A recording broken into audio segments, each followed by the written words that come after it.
Pemirsa, pemerhati ekonomi memperkirakan Bank Indonesia akan mempertahankan suku bunga acuan di level 3,75% pada Januari 2021. Kendati demikian, perbankan diharapkan bisa mewujudkan suku bunga rendah, khususnya bunga pinjaman sehingga sektor usaha dapat tumbuh. Kepala Perwakilan BI Bali Trisno Nugroho mengatakan bunga acuan BI bisa dikatakan yang terendah sepanjang sejarah.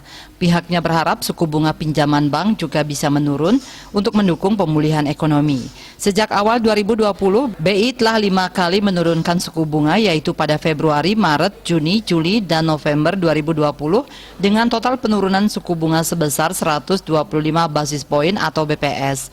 Selain itu, BI juga memperkuat sinergi kebijakan dan mendukung berbagai kebijakan lanjutan untuk membangun optimistis pemulihan ekonomi nasional. Pemerhati ekonomi dan keuangan dari Undiknas University Profesor Dr. Gede Sri Dharma DBA mengatakan pada Januari 2021 ini BI akan mempertahankan suku bunga acuan tetap 3,75%. Kebijakan Bank Sentral itu diambil untuk menjaga stabilitas sektor keuangan.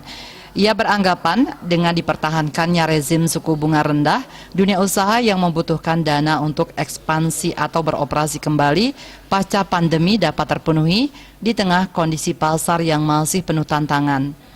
Ekonomi bisa bergerak karena bunga kredit rendah dan selisih antara bunga simpanan dan kredit tidak tinggi. Bermasalah bila bunga simpanan tergolong tinggi, maka bank akan menaikkan bunga simpanan. Inilah yang membuat BI selalu berusaha menurunkan bunga acuan agar rendah. Swardike Bisnis Bali melaporkan.